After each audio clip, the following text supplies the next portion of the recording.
সর্বোচ্চ গোলদাতা হিসেবে তাদের নাম রেজিস্ট্রি করেছেন, তাদের একজনকে আমরা বেছে নেব। তাই আমরা ভাগ্যদেবীর সহায়তা নেব এই ক্ষেত্রে। চারজন যারা আছেন তাদের নামগুলো বলে দিচ্ছে। তাদের নামগুলো হলো যারা দুটো করে গোল করেছে টুর্নামেন্টে যারা দুটো করে গোল করেছে। আমতা স্পোর্টিং এর রবি দাস, চন্দ্রপুর লেফট স্টারের শেখ কুতুবুদ্দিন, আর সঞ্জননগর মৈত্রী সঙ্গে রাহুল ও খাল্লা পাড়িজাতের আসাদুল। আমি চারজনের লটারি করছি। লটারির মাধ্যমে যার একজনের কুপন তোলা হবে সেই হাই স্কোরার নির্ধারিত করা হবে। আমাদের আজকের বিধায়ক এবং আজকের উৎকৃষ্ট পরিষদ আমাদের এই টুর্নামেন্টে তিনি লটারি থেকে ভাগ্যবান গোলকিপারের ভাগ্যবান স্কোরার টপ স্কোরারের নাম তুলে নেবেন।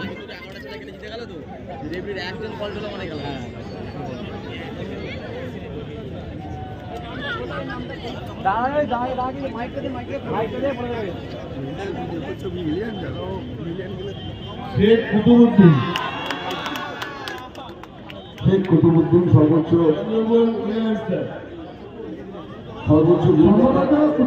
অনুপস্থিত আছে, তার প্রাপ্ত পুরস্কার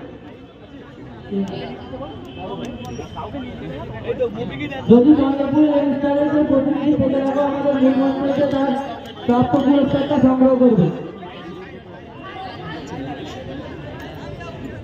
ঠিক আছে, পরবর্তীকালে আমরা তাদের তার প্রাপ্য পুরস্কার তার নামে পৌঁছে দেব। মুভিকে দিন না,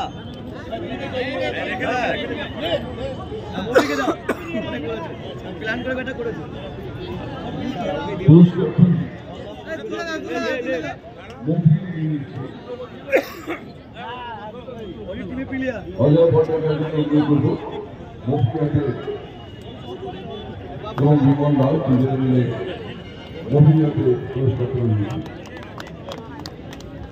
সর্বোচ্চ স্কোরার, সর্বোচ্চ scorer, one of the highest scorers ফাইনালে, মানে অর্থাৎ আজকে খেলার ভাগ্য যিনি অনেকটা নিয়ন্ত্রণ করেছেন।